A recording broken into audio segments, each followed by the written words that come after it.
just kind of wandering by its side and trying to keep up with it and with the changes that have been going on with the communications platform with Microsoft. So, but as with everything else, there's always going to be changes, especially with when we start looking at things going cloud-based, right? So anyway, as we get into the labs later, you're going to probably notice some mismatches between the lab instructions and the environment. Is because of how quickly the lab environment gets changed. So anyway, we'll talk a little bit about that.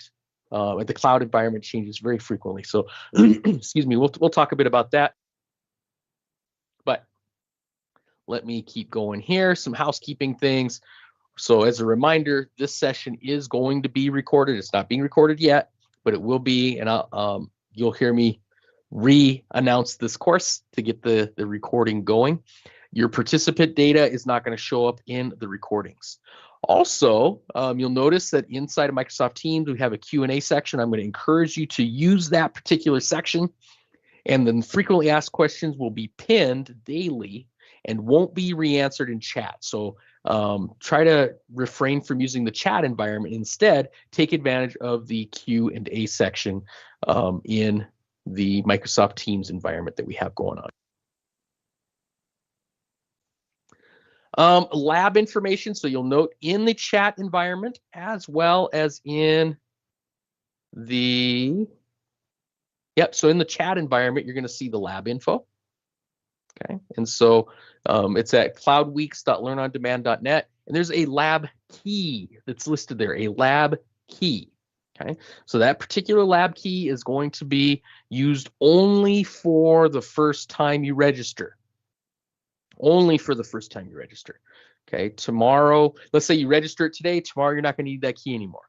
Or you register it today, you close your browsers, later on tonight you want to get in and do some labs, great, you don't need that key anymore. Okay, it's only for the first time when you're registering. So when you go to cloudweeks.learnondemand.net and you put in that, you hit the button that says register with a key code, use that key code and get yourself in there. Okay, and then you'll start seeing all the labs that are associated with this particular event. Also, we've got the resource hub. The resource hub that is at your disposal, and you'll note in the chat window or in the Q&A window the information about this particular session located in the resource hub. In fact, everything that's needed for this particular event is in that very first that post that my companion had dropped into the Q&A. Okay, so definitely take a look at that. Utilize that particular feature for your learning environment. In the resource hub, you're going to be able to see the access to these team sessions. All right, so you'll notice in there to get to the class for the day, there's a link in there that takes you to Microsoft Teams. There's an achievement code that you'll get at the end of class. Ones like the achievement code and the voucher info that won't show up till later. The survey that won't show up till later, right? There's also the opportunity for a voucher. Okay, the voucher is for you to have the opportunity to take the exam. And you'll note that the voucher is available if you check in daily. If you check in daily. And so in that same post that's in the Q&A, you're going to notice the key phrase, the check-in phrase for checking in for this particular course each day. Okay. So be sure to get yourself checked in right now. It'd be good. Knocked out and out of the way. You won't have to worry about it after now. Okay. All right. Please use the Q&A for your questions. That will ensure that you'll be it'll be responded to in a rapid fashion. And if you first take a look and see what sorts of questions have been asked, perhaps your question is already listed in there and the answer is already supplied. Okay. All right, so let me turn off my camera now, and we're going to go ahead and get the recording started. So feel free to start the recording.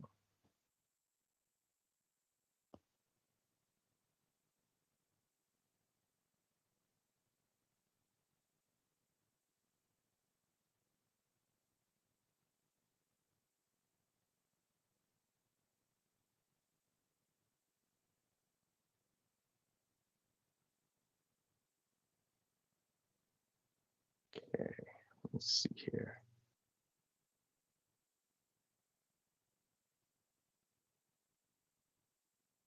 Okay. Well, welcome everyone. This is day 1 of the MS-700 course on managing collaboration and communication with Microsoft Teams. Welcome to all of you today. This should be a fun, enjoyable, informative couple of hours that we'll be spending together.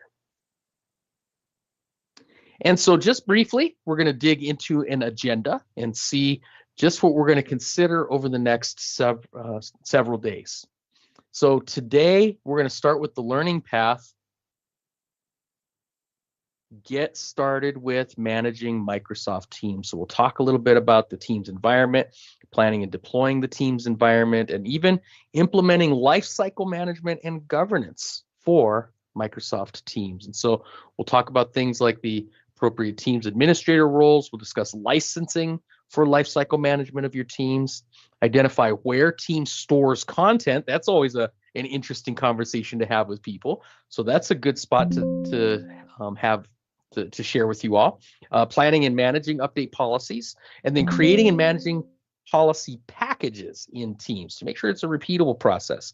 And then lastly here, planning and configuring policy assignments for users and groups. This is what we're going to talk about today. All right, you'll notice there's not tons to consider on the first day, but there is a bit of lab that you're going to be able to spend some time with. Okay. Tomorrow, there's a bit more to dig into. So we're going to prepare the environment for a Microsoft Teams deployment. This is going to include things like managing access for external users and identifying licensing for external collaboration, configuring things like SharePoint Online and OneDrive for external sharing settings. And you may be interested to see exactly where those things live and how they work.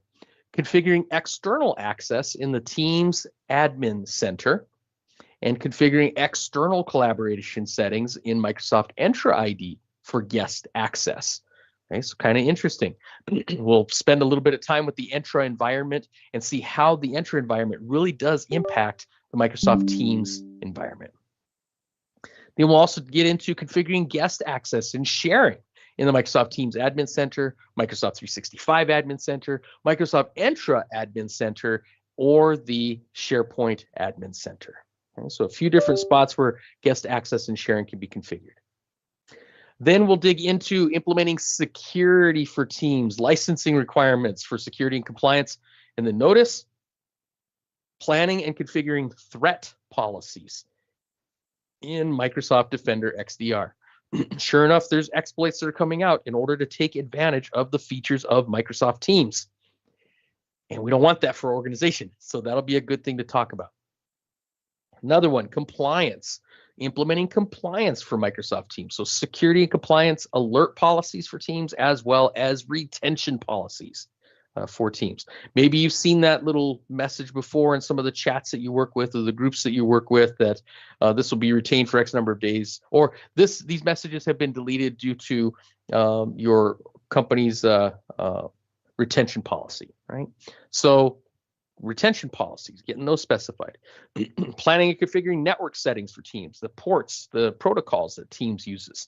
Even we're going to get a chance to chat a little bit about network bandwidth capacity for Teams voice, video, meetings, and events.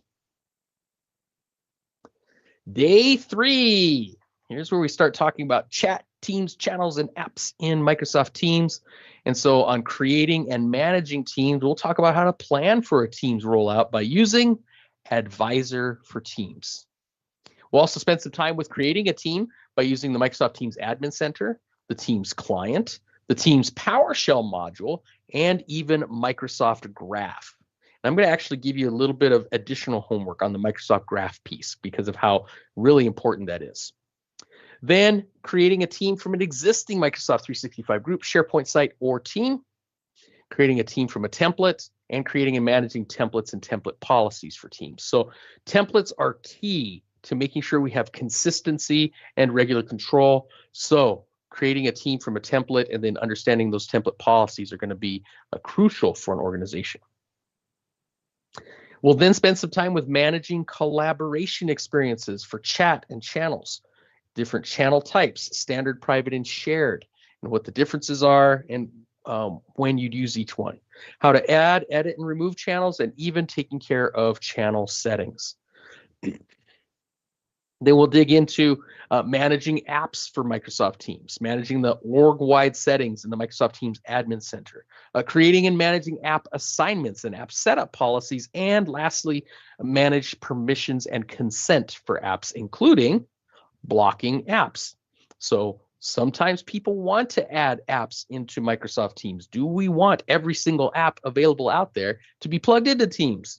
Right. So we're going to spend some time talking about managing those apps. Day 4, there's a lot to cover, as you can tell. We're going to discuss managing meetings and calling in Microsoft Teams, and we'll do a little intro on that, recommending meeting types based on business requirements, including virtual appointments, webinars, town halls, and meetings. We'll also dig into configuring meeting settings, including for Microsoft 365 Copilot. It is, just as the name implies, a Copilot, right? So it's not flying the plane for you, but it's flying alongside you. So how does Copilot come into play with this whole thing? Create and manage meeting templates and template policies, and then creating and managing the meeting policies themselves.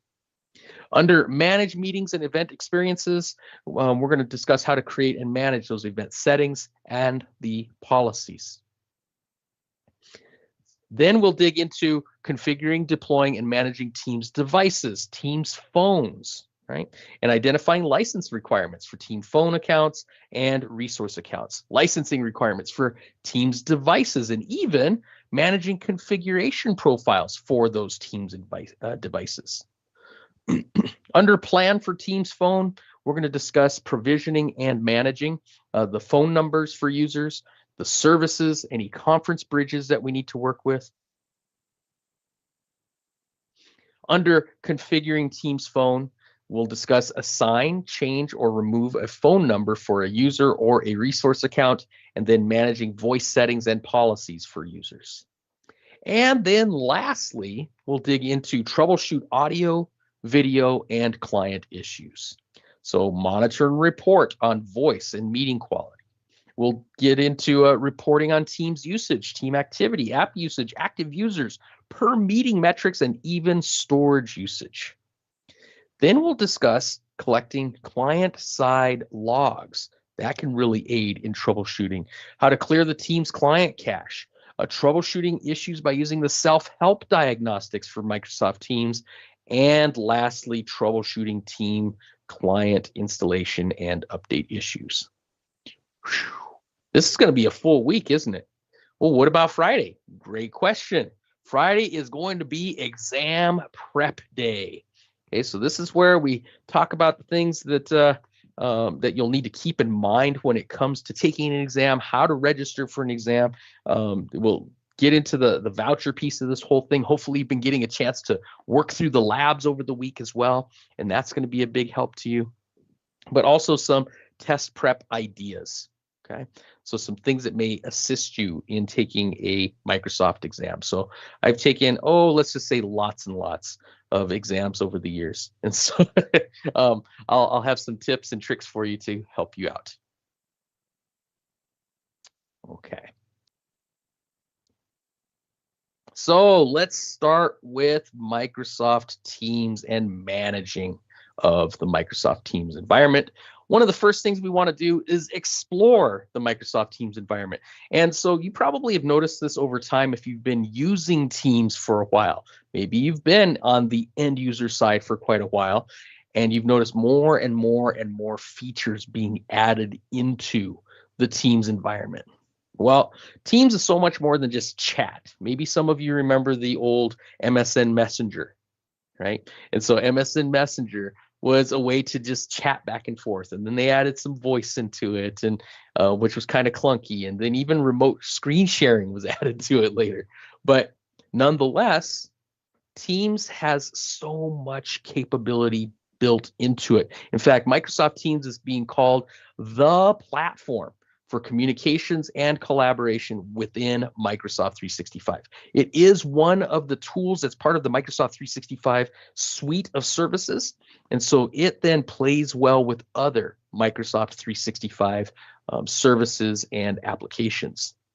But Microsoft Teams delivers in 4 core areas in order to create a digital workspace for high-performing teams to communicate, collaborate, customize, and work with confidence, right? So those are your 4 big areas. In fact, Teams is a hub for teamwork, which brings together everything a team is going to need, from chat and threaded conversations to meetings, video conferencing, PSTN calling. You've got content collaboration with your Office 365 applications, and even the ability to create and integrate apps and workflows that your business relies on. As well, you can share files and data, you can manage tasks, you can collaborate on documents with people inside and outside your organization. And so Teams can really simplify your work and the work of your team by integrating with the other apps and processes that you use. On top of that, Microsoft Teams delivers the advanced security and compliance capabilities that enable safe and trustworthy online collaboration. So really, Microsoft Teams supports a lot of really cool stuff. And so you'll note, just that's listed here on the screen, we're looking at the ability to support chats. Okay, we've probably been using the Teams features of chats for a very long time if your organization has been using chat.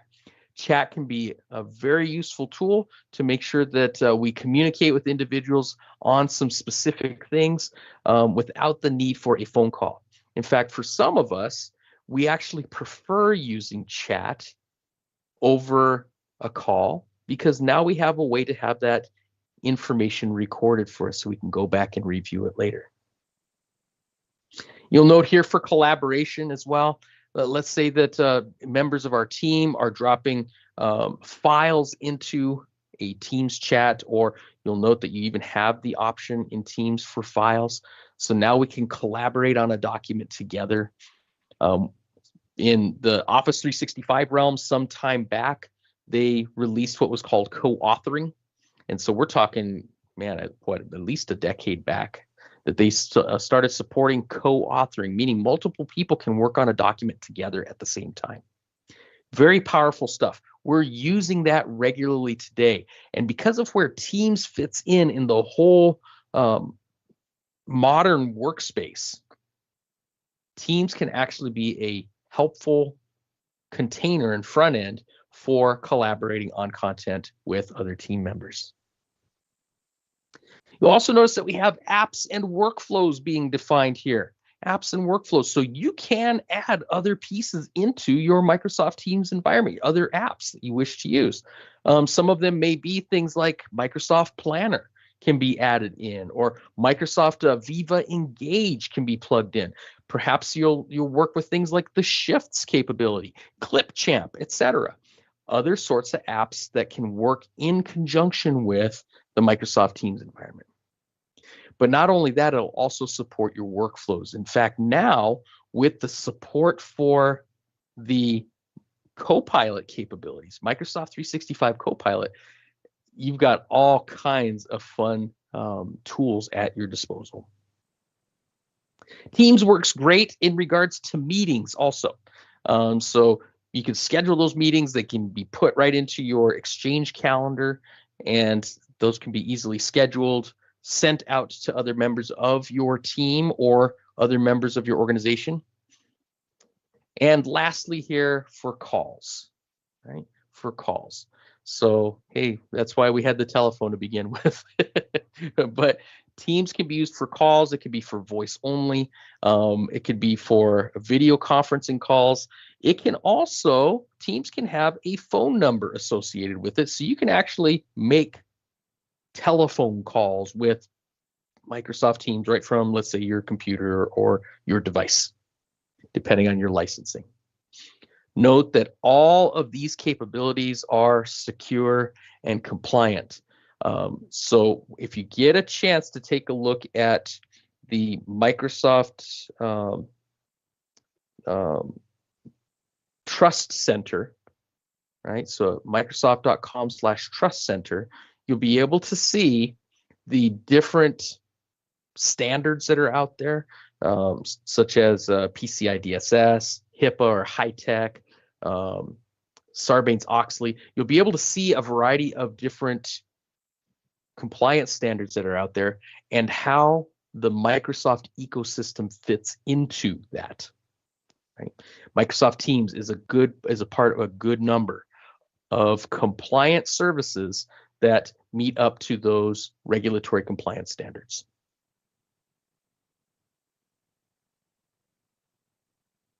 So just a little note on the chats feature, right? Chats is at the center of whatever you do in Teams. And you'll note that you've got a couple of different types of chats listed here. One of them listed as a one-to-one, another one listed as group chats. But from those individual chats with just one other person to group chats, and even conversations in channels, chat has you covered. And so once in a chat, you can send messages that include files, links, emojis, stickers, and even GIF files, right? I don't know about you, but I love sending GIFs. I just view it as the gift that keeps on gifting, right? So GIFs are something you can send in, or GIFs, or however you want to pronounce it, but those files can be dropped into a chat. Also, a few different ways to chat with people on Teams is in a private chat. So quick and easy chat with a specific person or even a group of people. And what it does is it helps to reduce the amount of email people are getting. It makes it easier to share pictures, documents, etc. I use it a lot with screenshots and other sorts of things as well, depending on what I'm working on. And then you can easily start a one-on-one or a group chat by selecting the chat icon in Teams. Okay, so if we take a look back here, if we look under chat, there would be a chat icon right here at the top. Now remember, depending on your experience, if you're using a browser, a mobile device, desktop, what the version is of Teams that's being used, your button location may change, but it typically ends up looking a lot like that, right? Pencil writing on a piece of paper. Okay. But when working with a private chat, that can make it nice and quick for a communication one-on-one with another person, or a group chat. So with a chat with a few people at once, but outside of a channel. And one of the things that you could do with a group chat, once you get it going, is you can name that chat. So instead of having, the default name for a group chat of just all the people that are in the chat, you can go in and rename it. Now you can give it an image as well. So it makes it easier to identify in the chat list. But then you also have your channel messages. And so channels are where work tends to get done. And so channel conversations are public and visible to members of that specific channel. So you can start conversations, make announcements in one or multiple channels simultaneously by selecting the new conversation in the Posts tab of channels. So when you get into a channel, look at the top, you'll see posts. You can easily create a new message, a new announcement, whatever the case might be. So channel messages will chat with everyone on the team who pays attention to that channel. With that being said, on your channels, you can also define your notifications. So if someone's paying attention to that channel, they can have notifications flag them when a message comes in on that specific channel. Conversely, if you're part of a bunch of channels, but you only care about one or two of them, then you can turn off notifications on all the other channels. So when a message does show up on a channel, the channel will go bold, right? And you can tell, hey, there's a new message there, but you won't get flagged in Microsoft Teams with a banner notification or anything like that, that there is a new message in that channel. So we have chat capabilities and doing messaging through chat. Now we also have the ability to do some collaboration, right? And so you'll note on this image that we see here on the screen, we have our team, and then under our team, we have channels, our team and our channels. And so Teams, Microsoft Teams lets you quickly pull together a team with people inside and even outside your organization. So you can chat with others to drive fast and inclusive conversations, securely sharing and co-authoring on documents, and even iterating on projects. And so to achieve its goal of efficiency through a flat hierarchy, Teams only provides 2 user roles: owners and members, and that's it. Okay. So when we look at a team is going to be a collection of people. It could also be of content and tools that surround different projects and outcomes within an organization. And so there are 3 different types of teams. We have what are known as org-wide teams. Now, this is an automatic way for everyone in a small to medium-sized organization to be part of a single team for collaboration. Okay, and it's limited to organizations with no more than 10,000 users.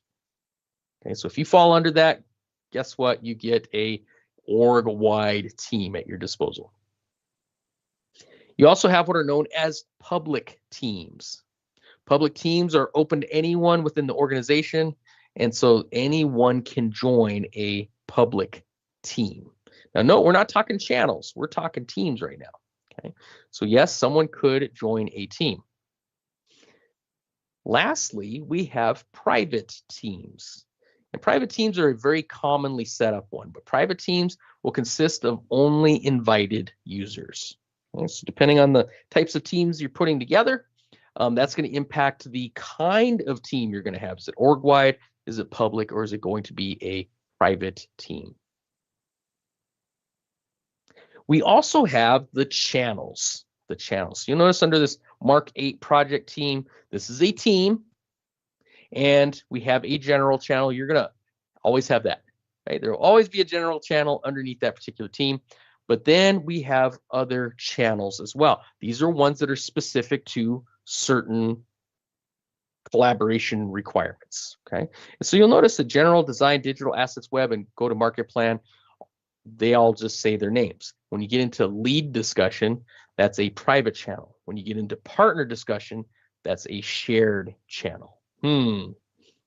So a team is going to be made up of channels, and those channels are those collaboration spaces within the team where the work is getting done. So channels are where you hold meetings, have conversations, and work on files together.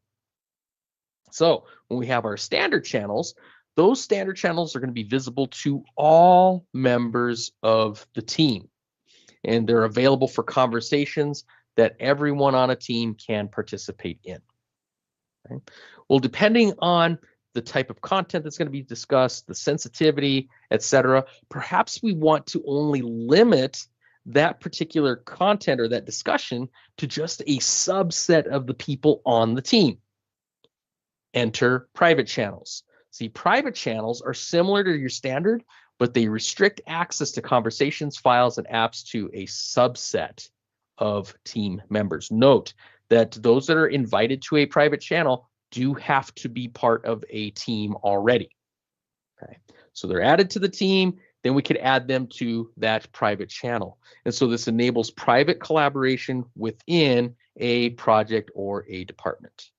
Okay. All right, and then you'll notice the last one there that's listed is a shared channel. Okay, so shared channels in Microsoft Teams are a special type of channel, but they allow collaboration with people both inside and outside your organization without having to add them to your team. Kind of interesting, right? So all these public channels or standard channels are for members of your team. Your private channel is open to only invited members from your team, But your shared channel does not require someone to be part of your team or even of your organization. And so this is particularly useful for projects that do require input from external providers or vendors or even clients. But see, unlike a standard channel, which are visible to all team members, those shared channels are accessible only to those that are invited. So that ensures a more focused collaboration environment. Okay. So just some of those key features that go into those shared channels would be things like external collaboration. So inviting people from outside of the organization or the team to participate in that shared channel, making it easier to work with clients, partners, vendors, whatever the case might be. In regards to the privacy and control, note that only members of a shared channel can see and participate in it. So that actually gives a nice layer of privacy for having some sensitive discussions. And sure enough, it integrates into Microsoft Teams, and so functions just like a standard channel. So we could post messages, shared files, and even use apps within that particular channel. Okay, so far, Teams works great for chat and for collaboration, and you even have so much in the way of flexibility when it comes to that collaboration.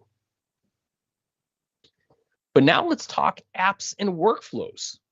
So Microsoft Teams is designed to enable new ways of working, right? It enables users to integrate everyday work apps into a single place for a unified work experience. I like throwing the industry buzzword out there. It gives you a nice single pane of glass, right? So your users can use Teams to get to all kinds of stuff. Users can add an app to a tab in a channel, into a chat, or even in meetings. But tabs serve almost like bookmarks that users no longer need to jump between different apps, clients, and services. They work best with web-based applications or Microsoft 365-based apps. And really, there are various apps that users can add to their teams, to their channels, and even their personal view to help them to get things done. So as an admin, a Teams admins can actually manage the apps or connectors or even bots that are available across all the team members. Okay. So for example, taking advantage of the App Store. So adding apps from the Teams App Store actually let users do more in Microsoft Teams with the apps that they use most frequently. So you'll note at the time of creation of this particular slide, there were over 700 popular apps that could be plugged into Microsoft Teams. So these could be productivity apps, right? So improving your team's productivity with workflow and process automation apps to simplify how they get things done. Or for project management. So easily navigating complex projects using process automation apps and tools. There could even be some industry-specific apps in there, like, hey, we're part of the finance industry. Great. Or the healthcare industry. Okay. Well, this will help to address industry-specific needs with custom-built apps. And last one that's listed here, business department apps to execute everyday responsibilities with job-specific apps. Okay. So in Microsoft Teams, we have this sort of support for apps. What about low-code solutions? Well, we can take advantage of the Microsoft Power Platform to create low-code solutions to simplify work all within Teams. And you'll note that what's listed in here is Power Apps, right? So creating our own little custom apps that we can work with to digitize processes, improve efficiency. We've got Power Automate that's listed here as well for automating those repetitive tasks and even connecting to data to improve agility and productivity. PVA is listed here, your Power Virtual Agents. What you're actually going to find more of today is Copilot. Okay, and the Copilot Studio tools for you to have low code. So Copilot Studio will allow for you to build these low code AI tools to get stuff done. How cool is that, right? And then even Power BI for being able to visualize and discuss data to align teams, confidently make data-driven decisions. One of the tools or one of the features, of course, it's called BI, business intelligence, but one of the features of business intelligence is the intelligence piece. Organizations are so good at generating data, but so many of them need some help with making sense of that data to come up with good business solutions. Power BI can help with that. So we've got the App Store. We have low-code solutions that we could build. We may not have any development programming experience, no problem. Those tools can help you out. But then the last one that's there is your professional developer apps. And so creating custom apps in order to fit your organization's needs. And so you can develop those solutions to meet the needs of the company using developer tools. Okay, so a frictionless app development with our set of Microsoft Teams toolkits. So Teams does have a toolkit that app developers could use to generate apps for Teams. Extensibility points, right? So you can expand the reach of your apps with tabs, with bots, and even messaging extensions. You have UI elements like adaptive cards, task modules, and notifications that you can have within Teams to create a rich experience. And lastly, use the Microsoft Graph API to enhance apps inside and outside of Teams. So whether you're getting yourself a pre-canned app through the App Store, you're building an app using low code or no code, using the Power Platform and Microsoft Copilot and Copilot Studio, or your developer making apps for your organization, those can all tie together to give you a great solution to keep everybody in Microsoft Teams. Teams also has the abilities and capabilities of meetings. So with online meetings and Teams, yep, you can host audio and video conference calls from any device. So you could share content, you can collaborate easily through your meeting through integration with Microsoft 365. Now, meeting chats allow you to have conversations during the meeting and keep future updates in context. So maybe you've seen that before. You create a meeting, you have your meeting, and people still continue the conversation after the meeting. What that does is it keeps the conversation in context of that meeting. Note that anyone who has a valid business or consumer email address can easily join the meeting using a link in the invite.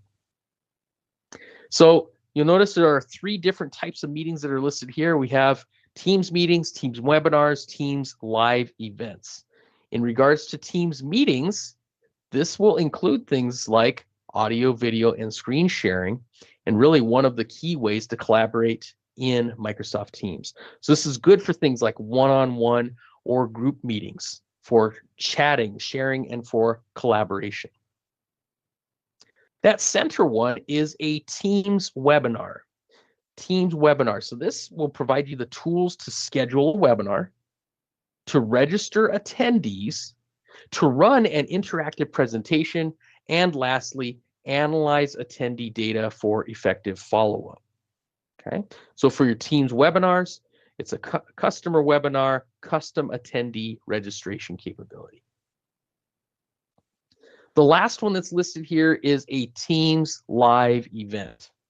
This is an extension of Teams meetings. It enables you to schedule and produce events that stream to large audiences online. Okay, so look at it as like town halls, advanced production as well, where those could come in handy. Meetings, and like what we're doing today, right? We've got an event going on. And so with these events and with these different types of meetings, really Microsoft Teams proves to be indispensable. Last one that's listed here is calls. And so you'll note you could easily do calls between Teams clients over the internet using voice over IP. Okay? Probably use that all the time if you're using Teams in your organization. So calls are a quick way to connect in Teams. And With many calling options and useful features at your disposal, you can communicate with people or groups in familiar ways, right? So you can make and receive calls directly in Teams with advanced features like group calling. You've got cloud voicemail, call transfers as well. And in regards to working with Teams clients out of the box, sure enough, Teams supports the ability for users to make voice over IP or VoIP one-to-one or group calls from one Teams client to another Teams client. But then notice this other one, make and receive PSTN calls. See, Microsoft Teams Phone allows users to make and receive public switched telephone network or PSTN phone calls with traditional phone service. Now note, to enable users to make and to receive PSTN calls, you do need to connect phone system to the PSTN, but users can then use the dial pad in Teams to call landlines or mobile phones on the PSTN. So when you're handed a license, you'll notice if you were to look under calls and you've got a license to actually do phone calls, right, you'll have a keypad that you can punch in. You have some options to forward calls and other sorts of things down in the lower left-hand corner. Okay. But there is certain setup requirements that are part of getting that put together. Now, in regards to capabilities in Microsoft Teams, look at all of these that are listed here, okay, for both security and compliance. See, Microsoft Teams is actually built on the Microsoft 365 and Office 365 hyperscale enterprise-grade cloud, delivering the advanced security and compliance capabilities that customers really do expect. In regards to security, see, Teams will enforce team-wide and organization-wide two-factor authentication, single sign-on through Entra or Active Directory even, and encryption of data in transit and at rest. Files are stored in SharePoint and are backed by SharePoint encryption. Notes are stored in OneNote and are backed by OneNote encryption. And that OneNote data is stored in the Team SharePoint site. The Wiki tab can be used for note-taking. Content is also stored in the Team SharePoint site. But then you'll also notice a few other things here in the list. We have support for working with things such as safe links and safe attachments. Typically, people think of these in regards to email and the Exchange online protection tools. But safe links, safe attachments, and the Defender suite allows for added protections in the Teams environment. See, Defender for Office 365 is available for Teams, along with SharePoint and OneDrive. And so they can integrate with Teams for content management, right? SharePoint and OneDrive do. But Defender for Office 365 allows for you to determine if content in the app is malicious in nature and then block that content from user access. So for example, with Safe Links is available in both Defender for Office 365 Plan 1 and Plan 2 and can work with Microsoft Teams. So you've probably had links sent to you before in a chat. When you hover over that link, you're going to see that it's not actually the link that it says that it's supposed to be, right? Instead, it redirects to a Microsoft Safe Links service for real-time checks of that particular link. Safe attachments is another cool feature. It's designed to enhance user security. It checks for and detects malicious attachments. How does that work? What the environment does is when an attachment comes in, your security tools on the back end actually spin up a virtual machine environment and then do what's known as detonation of the file that's come in. So basically spin up an environment, add the file into that environment, into what's known as a detonation chamber, execute the file, and then look to see what it does when that particular file is run. So for example, if you get a .docx file that comes in, we know that for many years, some Office applications had some exploits associated with them. And one big one was being able to exploit some of the macros and some of the VBA that was part of those particular applications. So when you have something like safe attachments and a Word file gets dropped into a chat, well, the detonation chamber is going to open that particular file and we'll see what it does. If it just opens up Word and shows what's in Word, great, it's a safe file, move on. If, however, it's trying to create something on the disk, read special areas of memory on a computer, change registry keys or something like that, yeah, that's a malicious file. There's something suspicious about that thing. So safe attachments helps to protect users, okay, and from those malicious attachments. Multi-geo support is there. You got end-to-end encryption like we already talked about. You have some meeting safety controls that are in place too, which we'll spend some more time on. But then we also have conditional access policies. Conditional access is absolutely amazing feature of working with the Azure environment and the Entra environment. See, Microsoft Teams relies heavily on Exchange, SharePoint, and even some of the Skype for Business online services on the back end for core productivity scenarios like meetings, calendars, chats, file sharing, and conditional access policies that are set up for those cloud apps will also apply to Microsoft Teams when a user directly signs into Microsoft Teams on any client. The idea behind conditional access is in order to allow for access to take place, you have to meet certain conditions. Those conditions can be based on a variety of different signals, like is the device infected with malware? Is this the correct time of day for this user to be signing on? Things like that, right? So you can define a variety of different conditions to control how and when a user signs in. And so should they not be in compliance with those conditional access policies, well, they won't be able to sign in. Okay, so yet another layer of protection for our organization. And then you'll note that we have Defender for Office 365 and Defender for Cloud Apps and ... right? There's so much more that can be added in. Okay. Let's talk compliance for a bit.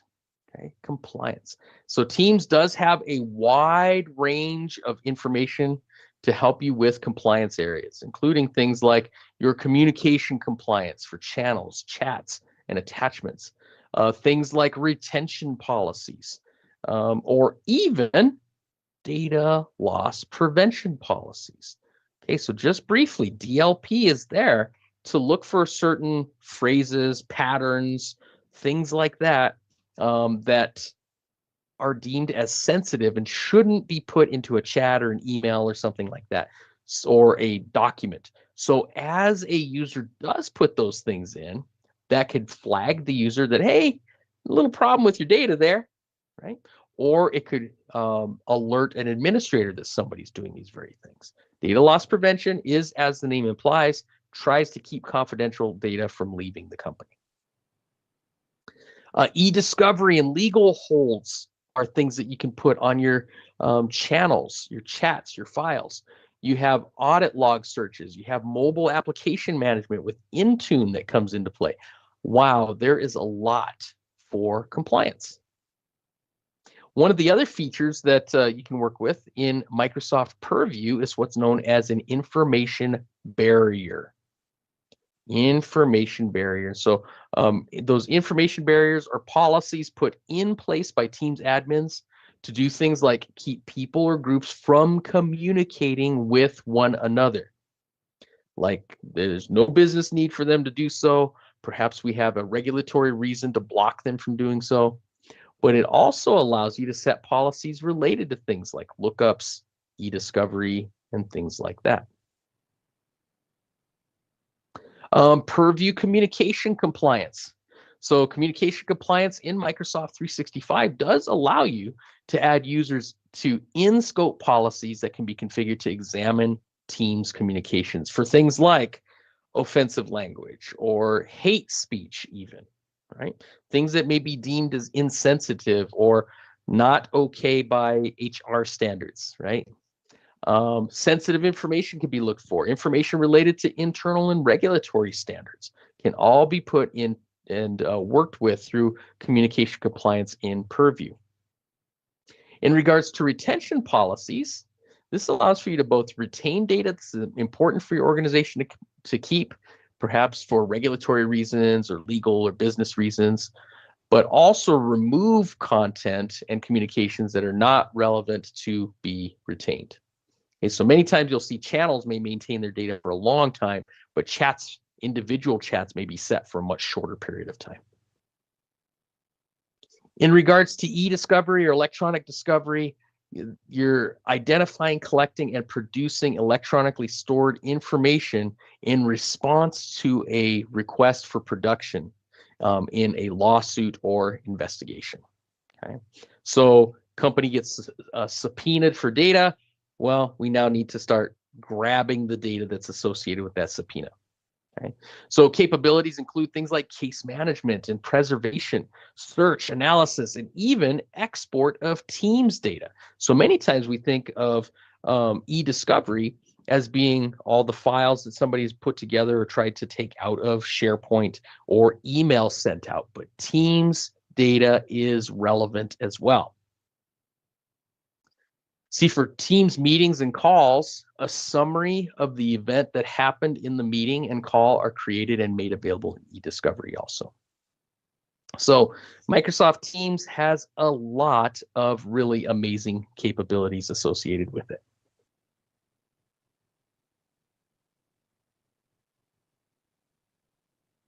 And then when it comes to collaboration, there's a lot of stuff to take a look at here.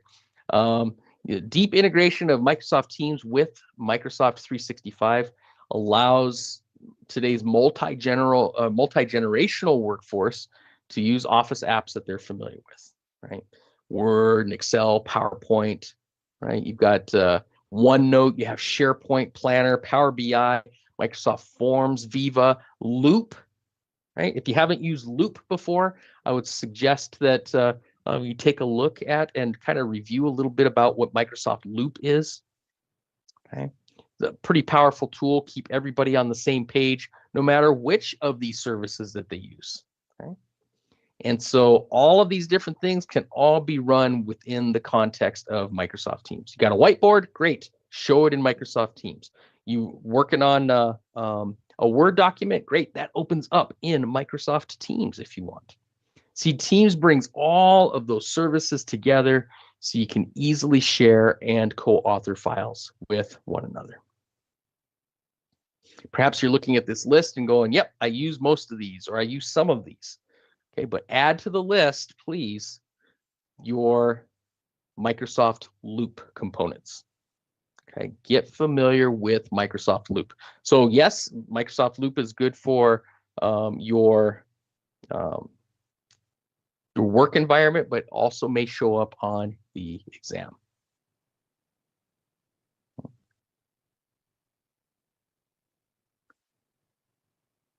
Now, what about integration with the Power Platform? Power Platform. Oh man, Power Platform's got so much awesome stuff that's part of it. It's been around for a while. I'll bet many of you remember some of the old implementations of the Power Platform, right? Power Automate has been around for a while. For workflows, you've got Power Apps for you to build apps. You've got Power BI for business analytics. And notice they updated this slide with Copilot Studio for those intelligent virtual agents. You need something automated, right? You need something to take care of something for you. That's what those agents are for. Copilot Studio will help you with that. So use Power Platform to create low-code solutions in order to simplify work, all from within Teams. Now, at its foundation, those solutions are all powered by Microsoft Dataverse for Teams. Okay, Microsoft Dataverse for Teams. So just thinking about Microsoft Dataverse, you might hear the term data in there, right? So what is the idea behind Dataverse? Well, Dataverse is going to be that cloud-based data storage and management platform that allows you to securely store and manage data used by business applications, and it's part of that Power Platform. It integrates seamlessly with other Microsoft services like Power Apps, Power Automate, Power BI, and Microsoft Teams. And so really, there's several benefits to using something like Dataverse. In regards to data storage and management, data is all held in tables. You've got rows and columns of data in there. So you have a base set of standard tables for common scenarios, but you can also have tables that are specific to your organization for organization, business-focused data. In regards to security for Dataverse, we're looking at role-based security, row-based security as well, and even column-based security, so that data is only available to users that will require it. It integrates with other data sources as well. Okay, so you could pull data in from, let's say, Azure SQL or a Microsoft SQL Server database, or from some other data store that's out there. That data then can be used in Power Apps, Power Automate, Power BI. And so that could be done scheduled, or you could use a Power Query for data transformation, or even a simple import or export of Excel or CSV files.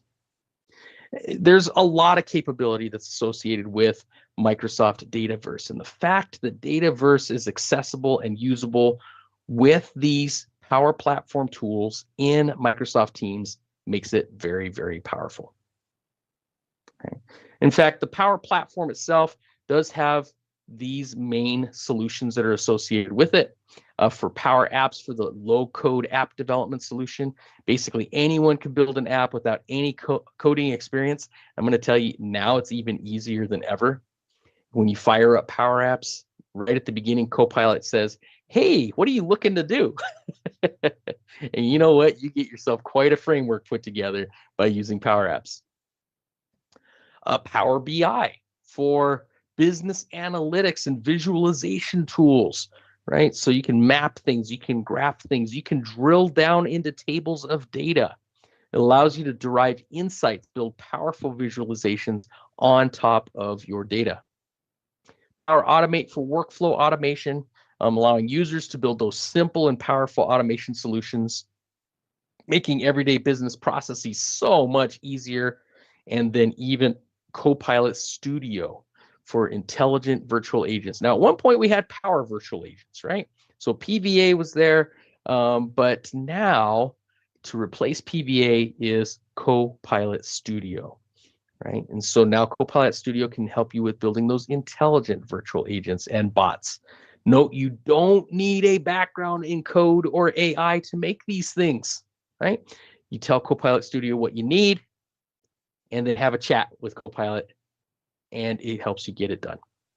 All of these tools seamlessly connect within Teams to allow you to build truly custom solutions that can be used right where you work in Microsoft Teams.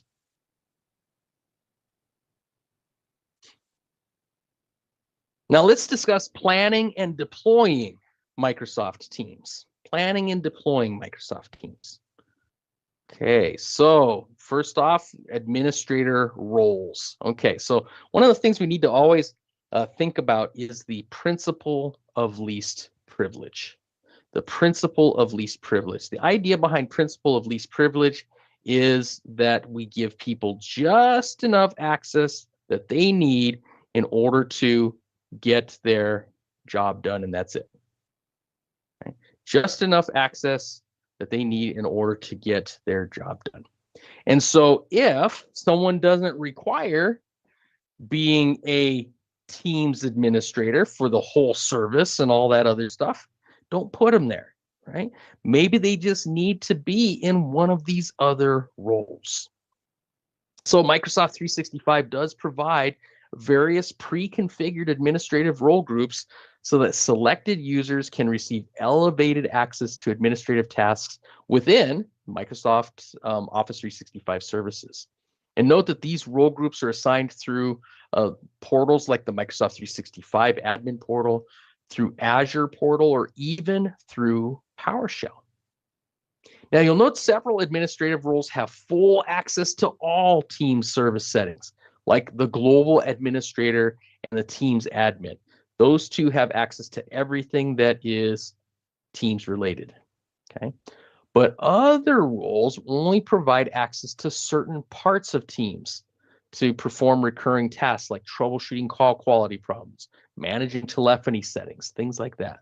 See, these specialized Teams admin roles will include things like a Teams device administrator that's there to manage devices that are configured for use within the Teams service. The Teams communication administrator for managing calling and meeting features within the Teams service. The Teams communication support engineer for troubleshooting communications within Teams by using advanced tools. And the Teams communication support specialist, which will use basic tools.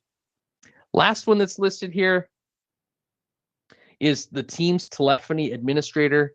This is here to create and manage voice and telephony, including calling policies, phone number management and assignment of voice applications, resource account creation, and management. Okay, so the table that you see here, take this and try to commit it to memory for your test. Okay, try to commit it to memory for your exam. There's some things that are required that may require one role over another. In fact, that might be something you want to think about sending to Copilot. Tell me the difference between, what are the tool differences between Teams communication support engineer and Teams communication support specialist? Or when would I prefer to use a Teams communication administrator over a Teams administrator, etc. Okay. So utilize Copilot to help you out as well. But this table is going to be really helpful for you in determining the core key roles of working with Microsoft Teams. And the thing I like about it too is that you can do these through the portals, but also through PowerShell. Okay, so that might be something else you'll want to ask PowerShell or Copilot is how would I go about adding a user to Teams communication administrator role using PowerShell, and then get a chance to see what the command looks like. Good old rollouts. I love rolling out software because at times there are individuals that give a little pushback. Hey, we've never done it like that before. We've been doing it like this all along, and it's worked fine, right? Of course, they forget all the challenges that they have with it, but they say it works fine, right? So when it comes to rollout, when you're deploying Teams, create a rollout path. That rollout path should include the high-level steps that are required to deploy Teams to your organization. In fact, the rollout paths typically will provide a macro view of the deployment process. In other words, a high-level overview of what the process is going to look like for rolling stuff out. Note that some organizations may want to roll out all your Teams features all at one time, but others might want to do it piece by piece, right? A phased approach. So perhaps we'll allow for things like chat and channels and apps in the Teams environment. And then we'll move on to other things like allowing for meetings and conferences, and then for voice, right? But the recommended approach is to roll out Teams in stages, workload by workload as your organization's ready. Okay, so you don't have to wait until you've completed one step before you move on to the next. So what is recommended for a rollout? Well, number one is a getting started, so that Starting point for any Teams deployment begins with familiarizing stakeholders with their new collaboration communications client. In other words, train them, right? Get people familiar with the tool. Get them happy with it. Let them have fun with the tool. Okay. Number 2 then is for chat, Teams, channels, and apps. So to help drive user adoption of Teams, look for a quick win in the deployment process. And most organizations already use chat apps. So the quickest way to get people moved over to Teams involves integrating those persistent chat capabilities and apps into Microsoft Teams.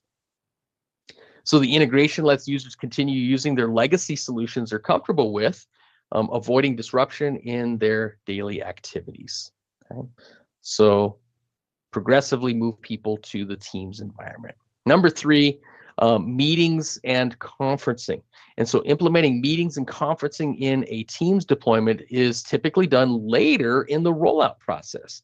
And really the success of adopting meetings and conferencing in Teams makes it easier to deploy the next capability, which is voice. Okay.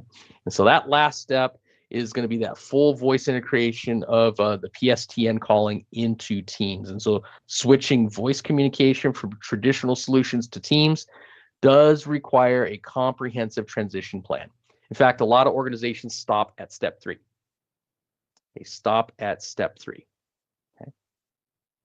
Okay. Because they feel that the step 4 isn't necessary anymore, but a lot of organizations feel it is necessary eventually, right? So it all depends on the type of organization that you're working with.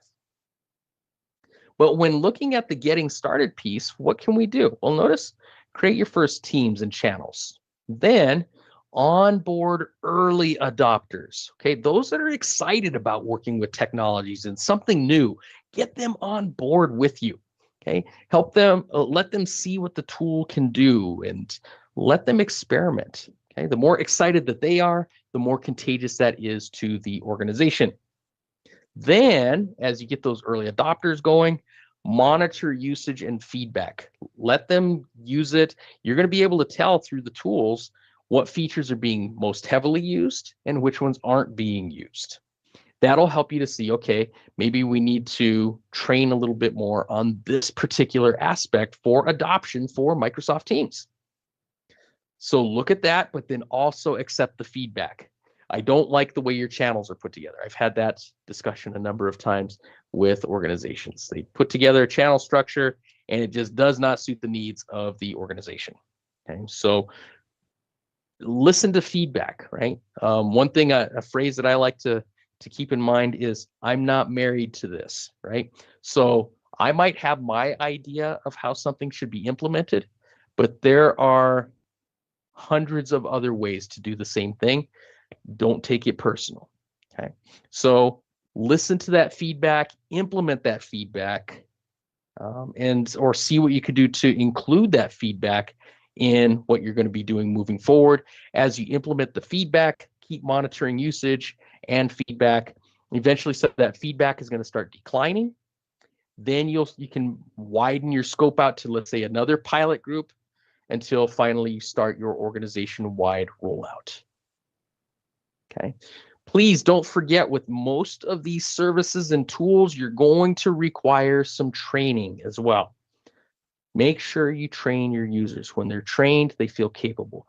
When they feel capable, then they're less likely to want to do the things that they always used to do in the same tools they've always done it. In other words, training drives adoption. Now, when it comes to deployment of your Teams clients, well, determine where it's going to go, right?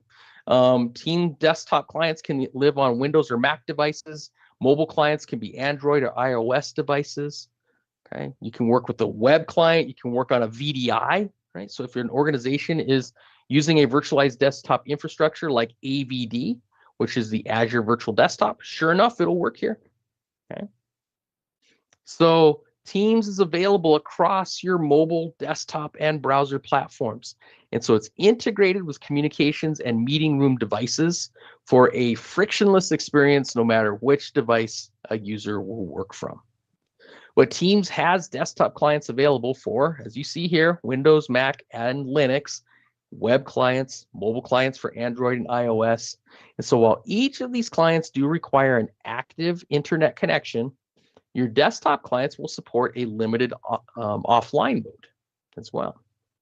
Okay, but Microsoft also offers Teams for VDI environments. Now, VDI environments, because the desktops are remote, it may be a little more challenging to get that set up. So that's why there is some special configuration required to make that work. Now, by default, Teams is turned on for all organizations, but then administrators can assign user licenses to control individual access to Teams and allow or even block what content sources are being used.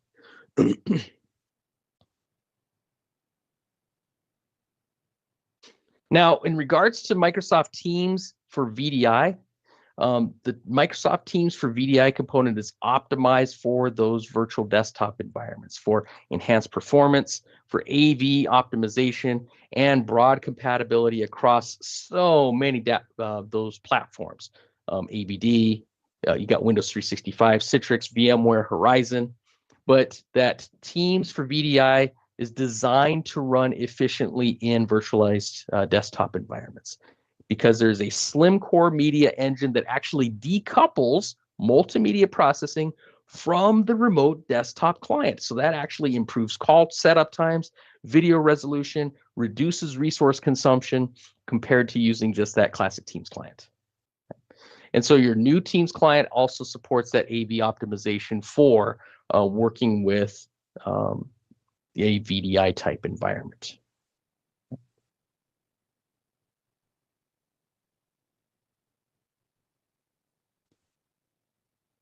Planning for licensing. Okay, here's what I'm going to suggest. Right, licensing gets adjusted all the time. So here's what I'm going to suggest to you. And I'll discuss what's here on the slide, but what I'm going to suggest to you is spend some time with licensing. I mentioned this in the previous two classes today. Licensing is always one of those things you want to spend some extra time on. Okay, because you want to know what's included in licenses. Is there a premium license for Teams? Yes, there is. Is there a free? Is there base? So look and see what's out there. And once again, Copilot can help you out with that. You could tell Copilot, provide for me a table of the different Teams license plans that are out there and what the differences are between them. Right? And so, boom, now you get a table. But take advantage of Copilot to help you out with that. Note that if you want to take advantage of advanced features, this is going to require an E5 plan or additional add-on licenses. But Microsoft Teams is available in different license models, from a Teams free license, right, which you can get it for your desktop, right, to subscriptions that include Teams and other voice add-on licenses. But Teams admins should recognize appropriate licensing to get a complete set of Teams features. So for example, if users aren't assigned SharePoint and Exchange Online correctly, well, guess what? Some Teams features aren't going to work that utilize those services. For example, working with files in a channel. Okay, so just keep that in mind. You need a complete idea of what your users are using, where your data is stored and housed and things like that. And then that'll give you an overarching view of what licenses you're going to require across the board. You can manage access to Teams at the user level by assigning or removing a Microsoft Teams product license. Now, except for joining Teams meetings anonymously, each user in your organization must have a Teams license before they can use Teams. Note that you can assign a Teams license for new users when new user accounts are created, or to users with existing accounts, right? So if they already exist, you're going to start incorporating Teams. They don't have a Teams license yet, assign them a license. And so in regards to that Teams license, by default, when a licensing plan like Microsoft 365 Enterprise E3 or Business Premium is assigned to a user, a Teams license is automatically assigned and the user is enabled for Teams. Note that you can disable or enable Teams for a user by removing or assigning a license at any time.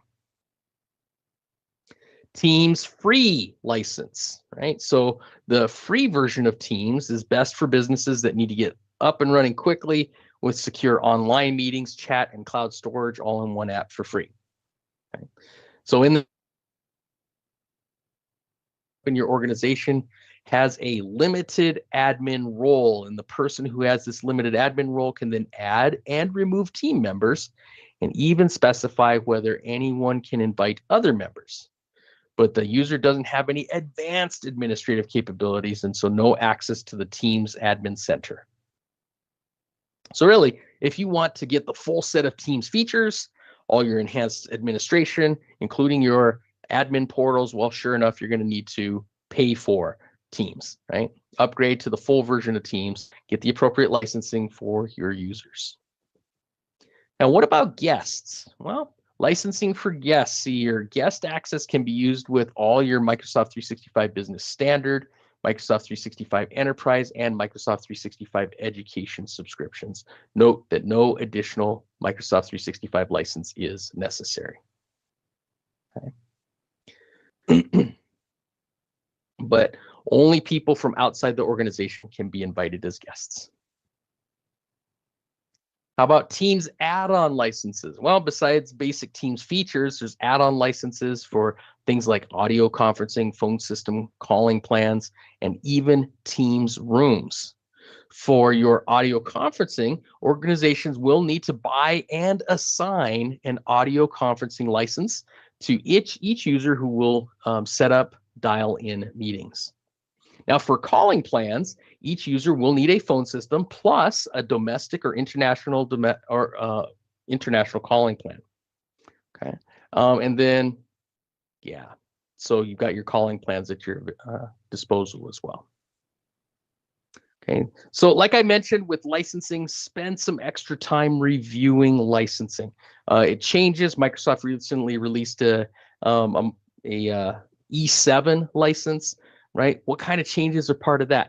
Take some time to study that, right? Review what goes into these different licenses and how it applies to Microsoft Teams. Well, let's just spend a few minutes talking about lifecycle management and governance for Microsoft Teams. See, Teams gives you that rich set of tools to implement collaboration lifecycle management processes for your organization. So like we saw earlier, right? We have a team. In that team, it could be org-wide, it could be a public or a private team, and that will be your collection of people, content, tools that facilitate collaboration. That team is going to define who the members are and the permissions and policies that apply to those members. Note that teams are built on top of Microsoft 365 groups. Teams are built on top of Microsoft 365 groups.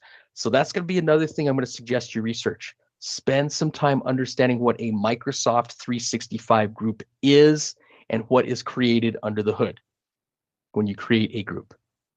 So any changes to that Microsoft 365 group membership sync to the team. Now, like other Microsoft 365 groups, Teams comes auto-provisioned with an Exchange mailbox, SharePoint site, OneNote notebook, and other assets. Once again, spend some time understanding what goes into a Microsoft 365 group. Okay, going to be a really important one for you guys to note. All right. And as we talked about earlier, 3 different types of teams, org-wide. Okay, so everybody in the organization is part of that, up to 10,000 users. Public teams for anyone within the organization to join, private teams for only those that are invited. In those teams, you'll have channels, and by default, you're going to have a general channel. Okay, so those are going to be your collaboration spaces where work gets done. And so for each channel, a folder is created in SharePoint site. For your channels, a folder is created in a SharePoint site to store all those files that are shared into the channel. And your channels can also be extended with apps that are relevant to a particular work stream. So like adding a Power BI workspace or dashboard to that channel in order to track success of a project or something like that. Okay. And so you have your standard channels visible to all your members. Once again, general is always going to be there.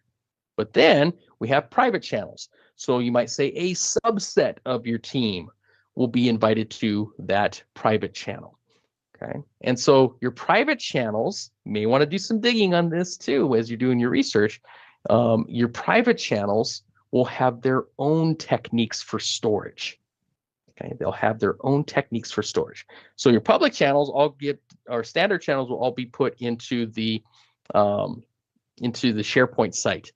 Private channels are handled a little bit differently. So that'd be fun for you to see, but also to review. Okay, standard or your shared channels, enable you to collaborate with external stakeholders. They don't have to be part of the team. They don't even have to be part of our organization. Right? So you can work effectively and efficiently across organization boundaries. But with those shared channels, then multiple organizations can work together in a shared space. When it comes to your team user types and admin roles, you have a team creator. They are the ones that have the permissions to create a group or a team in the directory. You have your team owners that manage the membership and settings for a team. You've got a team member that participates in the team, and then you also have guests. And so those guests are going to be users who's external to your organization. Okay. And so you'll notice that as you work with this sort of environment with teams, there's a variety of different activities that go into play. So for example, when we create a team, there should be a reason why we're creating that team, right? It has a purpose. When you create the team, you add your owners, you add your members, build out your channels, you add on your apps and connectors, right? Add all that stuff in, boom. Now your users start using it. They post messages to teams, they hold their meetings and all that fun stuff. As the life cycle continues, well, people come and go, right? So we may remove members, we may remove owners, we may add more owners and members, right? Perhaps a channel that was good for today is no longer good. We're going to remove a channel. We'll add a channel. We'll remove apps and add apps. But then notice perhaps the team has run its course. And now we can archive the team. So we can always get back to its data later if necessary. Lastly, it served its purpose. It's been archived for a long time. We no longer need it. Let us go ahead and delete the team. So all that is part of the team's life cycle. Now, what about governance, teams governance?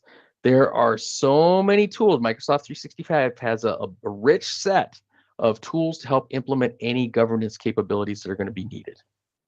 So in regards to doing things like group and team creation, naming, classification, and guest access, note that your organization might require you implement strict controls on how teams are named, how they're classified, whether guests can be added as team members, who can create teams. And you can configure these areas by using Entra as well as sensitivity labels. Okay. So some key decision points to consider. Does your organization require a specific naming convention for teams? If they don't, why not? Right? So that's something to think about. Do we have a naming convention? If we don't, why not? And then how are we going to protect those things, right? Do we have any blocked words we're going to be concerned about? Do team creators need the ability to assign organization-specific classifications to the teams? Or do you need to restrict the ability to add guests to teams on a per team basis? Does your organization require limiting who can create teams? In regards to things like group and team expiration, retention, and archiving, your organization might have other requirements for setting policies for expiration, retention, and archiving teams, as well as teams data, which would include things like your channel messages and the files. So you can configure group expiration policies to automatically manage the life cycle of the group, and retention policies to preserve or delete information as needed. And you can archive those teams, right? So setting them into a read-only mode to preserve a point-of-time view on a team that's no longer active. Note that those teams that are archived continue to have expiration policies applied until they're deleted or excluded or renewed. So just some big decision points. Does your organization require specifying an expiration date for your teams, or retention policies on those teams, or the ability to archive, to preserve content in a read-only site? In regards to group and team membership management, see, managing team members can be hard because team owners can leave. Users don't usually leave groups on their own accord when the project ends or when they change roles. So the best way to manage group membership and allow users to get access when needed, but ensure the group doesn't have a risk of inappropriate access, is through two different processes. One of them known as entitlement management, and the other one known as access reviews. Okay, so entitlement management and access reviews are two cool features of working with the Entra environment. So some big things to think about with those.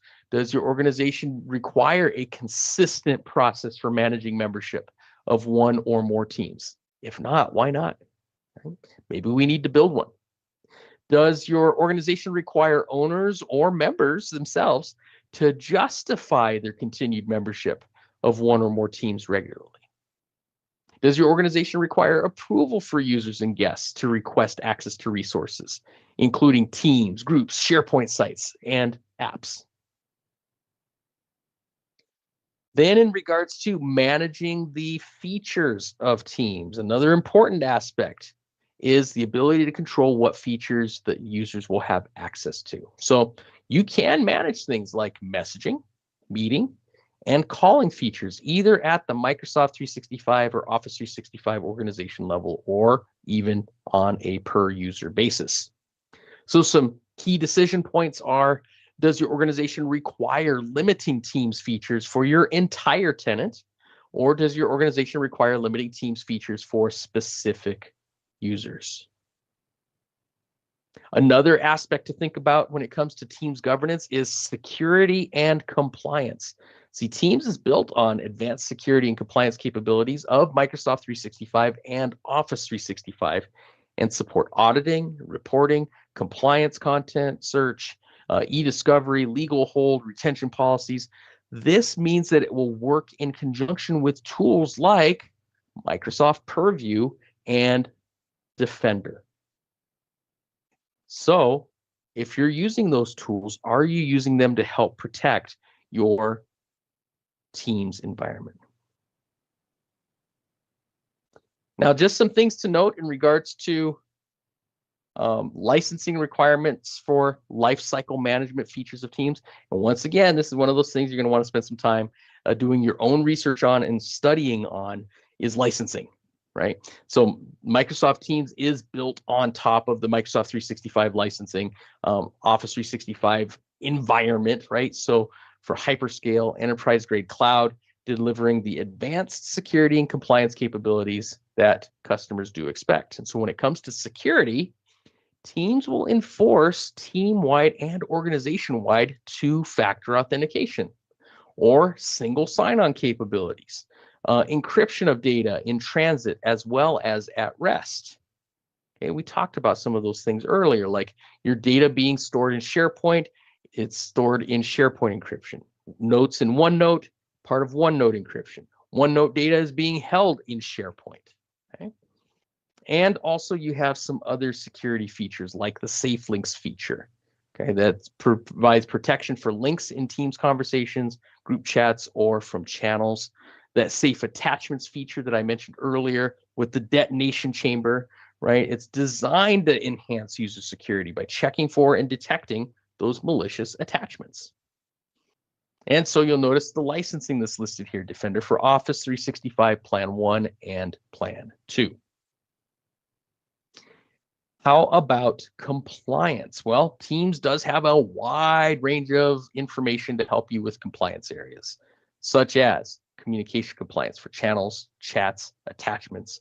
You've got retention policies, you've got DLP, data loss prevention policies, you have e-discovery and legal hold for channels, chats, and files. You have an audit log search, mobile application management with Intune. You've got all kinds of stuff that you can look at. And so when it comes to compliance, are you compliant, right? Is your organization taking advantage of Microsoft Purview? And if so, is it tied into what we're doing with Microsoft Teams? See, just because a user is using Teams does not mean that they're using Teams appropriately. So that's where many of your policies come into play, right?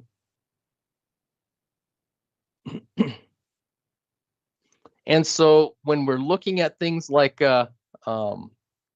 licensing for Teams, notice for group and team creation, naming, classification, guest access, you'll need a Azure or a Entra Premium P1 and above, or a paid or trial edition of Business Premium E3 or above, right? Once again, this is licensing stuff. Stuff changes regularly. Spend a few minutes of your time reviewing licensing from Microsoft. Okay, group and team expiration, retention, and archiving. You'll need an Entra Premium P1 for expiration, retention, Microsoft 365 or Office 365 Enterprise E3 or above. And then if you want to manage group or team membership for access reviews, this is going to be, and even entitlement management, this is going to be the Entra Premium P2 licenses. So the really cool stuff, you need to pay for the more expensive one, right? So Microsoft does have those different licensing components available to you to help enhance your protection of your organization and manage the life cycle of your teams. Just a quick note, for some organizations that are using P2, many of them are not using their P2 to the full. This could be a great way to kickstart a P2 to use it to the full.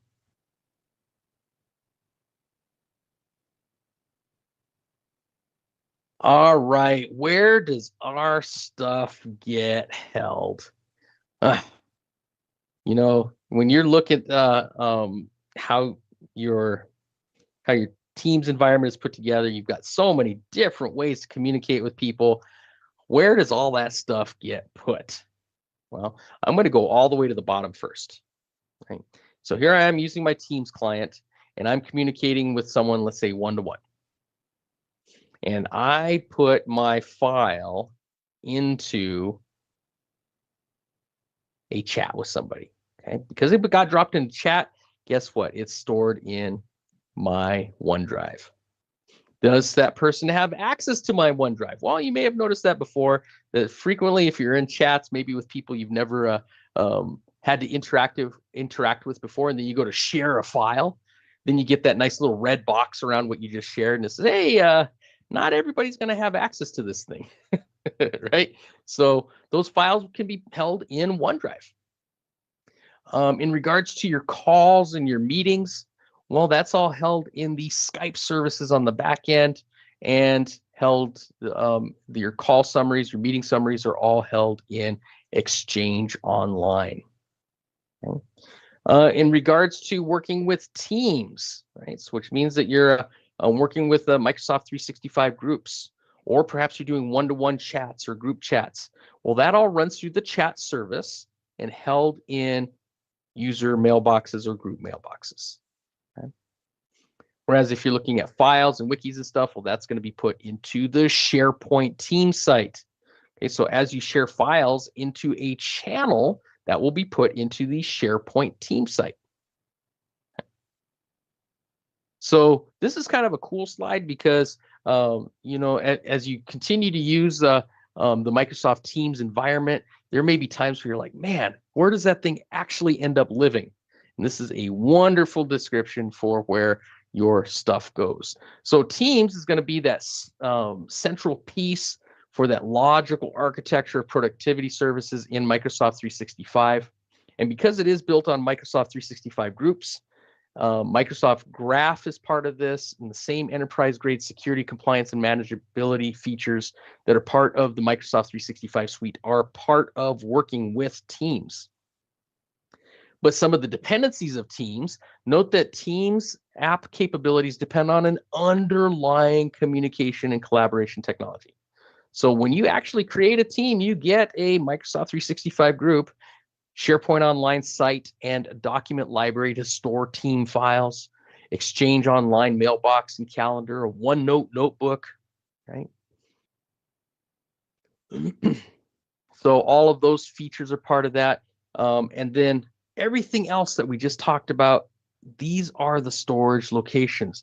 Now, just something to note, if a Teams meeting recording fails to successfully upload to SharePoint or OneDrive for Business, the recording will instead be saved to another location in Azure. Okay, so it does still try to save them, and it can save them from up to 21 days before it's finally destroyed, right? Before it's finally deleted. Okay, so where is my data stored? Well, chat. Okay, so chat in Teams is persistent, means that it's stored in entirety and uses its own storage. So your one-on-one and group chats are already stored in Cosmos DB today. Okay, and conversations will can be put there as well. But when we look at messages, right? Well, that storage is going to be ingested into Exchange to enable compliance, and that same idea with images.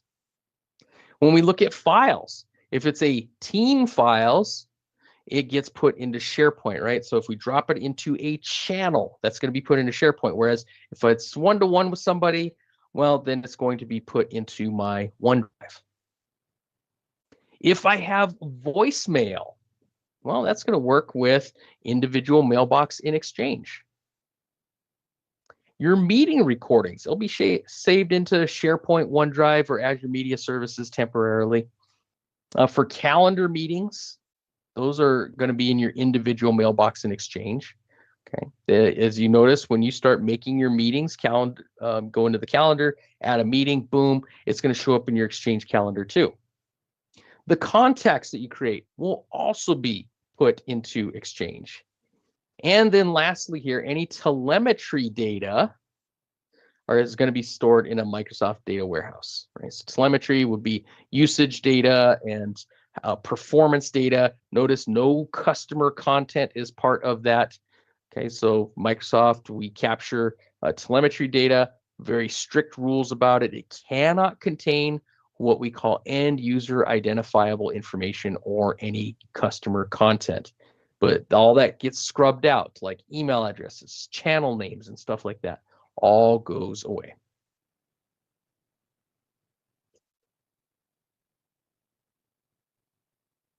So update policies. Okay. And so you'll notice that public preview for Microsoft Teams gives you early access to unreleased features in Teams so that you can test and explore upcoming features. A public preview is enabled on a per user basis, and the option to turn on public preview is controlled in an admin policy. But update policies are used to manage Teams and Office preview users who will see that pre-release or preview features in the Teams app itself. Now, you can use the global or your organization-wide policy and customize it, or you can create one or more custom policies for your users.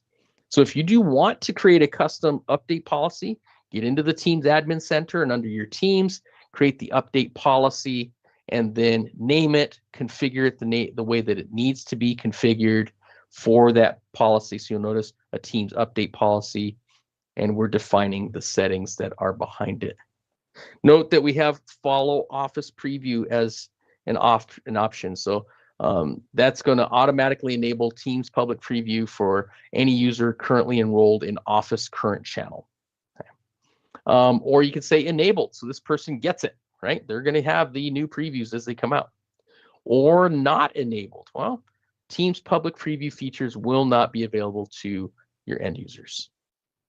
So you can always do it through the Teams Admin Center. You can create or update the custom update policy. You can also set the policy using PowerShell, using the set-cs Teams Update Management Policy commandlet. Okay, set-cs Teams Update Management Policy. And you're going to configure a parameter known as allow preview.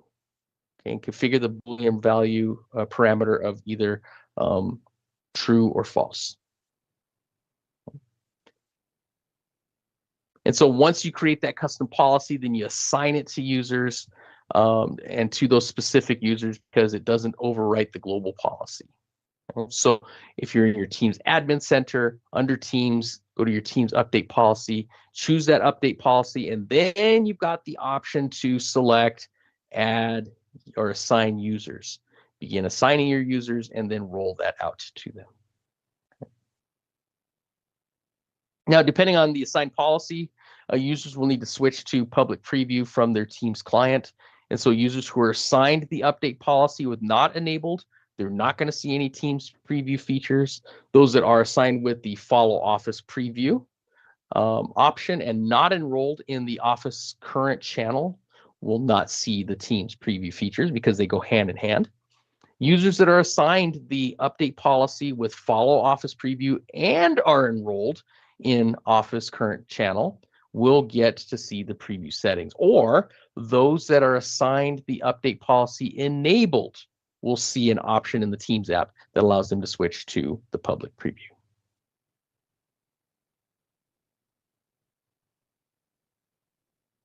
One of the things that we can do is build what is known as a policy package.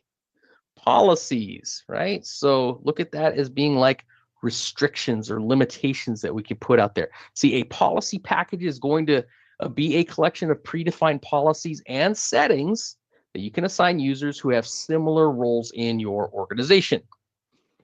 Okay, so when you do assign a policy package to users, then those policies in the package are created. You can then customize the settings of the policies in the package to meet the needs of your organization. So policy packages actually let you control Teams features that you want to allow or restrict for specific sets of people across your organization. So these policy packages will simplify, streamline, and even help provide consistency when managing policies for groups of users across your organization. Now, each policy package in Teams is designed around a user role and includes predefined policies and policy settings that support the collaboration and communication activities that are typical for that specific role. So each individual policy is given the name of the policy package so that you can easily identify the policies that are linked to a policy package. Note that Teams currently includes a variety of different policy packages. Okay. So viewing the settings of each policy in a policy package before you assign the package is something that can be done. Just make sure that you understand what's in the package and whether or not it's appropriate for who you're rolling it out to. You can also customize a policy package. So you can create a new policy package or customize the one that's there to fit the needs of the organization. So any changes that you make to the policy settings are automatically applied to the users who are assigned the package. So you'll notice that we already have some pre-canned packages here. Okay, so we've got education, higher education, we've got frontline manager, we have healthcare clinical worker, right? And so there's a variety of policy packages that are here. If I wanted to, I could choose to modify or create a package, right? And then it could be based on a policy that we are already working with. Okay. Once we create or modify a package, then we could take that policy package and roll it out to people. So you assign that policy package to users. And remember, policies in a policy package aren't created until you assign the package, after which you can change the settings of individual policies in that package. Now, your policy package assignment to groups lets you to assign multiple policies to a group of users, like a security group or a distribution list. But that policy assignment is then propagated to the members of that group according to precedence rules. And so as members are added to or removed from that group, guess what? They get to inherit the policy assignments from those policy packages. So they can be applied to one user. You'll notice grant-cs user policy package. So you can always use PowerShell to help you out. Multiple users, new-cs batch policy package assignment operation, or to a group, grant-cs group policy package assignment. You out with managing and rolling these policy packages out. And so there are a variety of different types of policies. Now, these policies are used to control the features that are available to users. And so depending on the organization, you may have different needs. Okay? So you can use the global or org-wide default policy, or you can also create your own custom policies to tailor it to the needs of your organization or to your users. Now, the policies that can be managed with the team's environment will be things like the policy packages themselves. A collection of predefined policies and settings that you can assign to individuals in your organization that have similar roles. You have your meeting policies to control the features available in a meeting for participants, for meetings that are scheduled by users in your organization. You have voice and calling policies. Okay? These help to manage settings through teams like emergency calling or call routing, caller ID. You have app policies to control apps that are used in Teams, like allowing and blocking apps that users can install. For chat teams and channel policies, okay, this controls Teams and collaboration feature availability in those different locations. And with Teams feature policies, this will allow you to determine who can or cannot have the latest features, either pre-release or preview features in Teams. So when assigning policies, you can always utilize the portals to help you out with things. But note, and we saw this on the previous slide, that we can assign a policy or package directly to a user. Okay, we've got the grant-cs user policy package. Okay. If you're looking at a policy or policy package to a batch of users for an individual policy, new-cs batch policy assignment operation. For the whole package, new-cs batch policy package. So notice instead of just a policy, it's a policy package assignment operation. Last one here, policy or policy package to a group. For a policy, new-cs group policy assignment. For a policy package, grant-cs group policy package assignment. Okay, so a few different commandlets to help you to roll out your policies and policy packages. But a user has one effective policy for each policy type. Note that a user's effective policy is determined according to the rules of precedence. Okay, like what we see here. So for a user, if a user is directly assigned a policy, that policy takes precedence. Okay, and that can either be individually or through a batch assignment. How about from groups? See, if a user isn't directly assigned a policy of a given type, and the policy is assigned to a group that the user is a member of, that is going to take precedence. Note that if a user is a member of multiple groups, the policy that has the highest ranking for the given policy type takes precedence, where 1 is going to be the highest value, the highest ranking.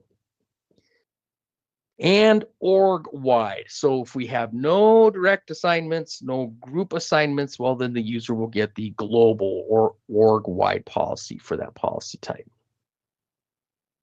Okay, just a little note, group policy assignments are only propagated to users who are direct members of the group. They're not propagated to members of nested groups. So just a little thing to note there. Now, what do you have for homework? You got lots of stuff.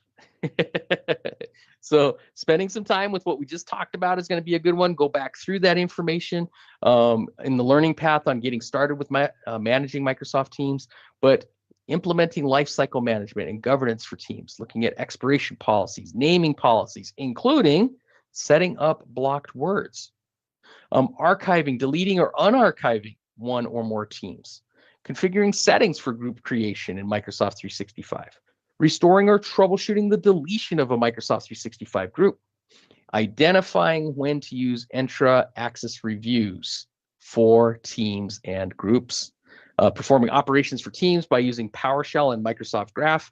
I'm also going to throw in there, it'll be a good idea for you to look at entitlement as well. Look at entitlement. That's one of your Entra P2 capabilities, but entitlement will help you to secure your environment as well. And then continuing on with what's for homework, monitoring your team's environment. And then as you saw earlier in our Q&A and in our chat, we had the lab information. So go on in there and start managing Microsoft Teams, okay? So get yourself all registered, get all that set up and ready to go, and then have fun with that particular lab. Okay, so as you're working your way through all of this data, make sure that you take some time to look up the things I suggested you spend a little extra time on. That would include things like licensing, where Copilot and Copilot Studio fits into everything, and things like that. Okay, that's really going to help you with getting ready for the exam and for getting ready for the real world as well. Well, that will conclude our discussion for today. And so thank you so much for attending today. We're going to, this is going to be the end of day 1 of the MS-700 course on Microsoft Teams. Thank you.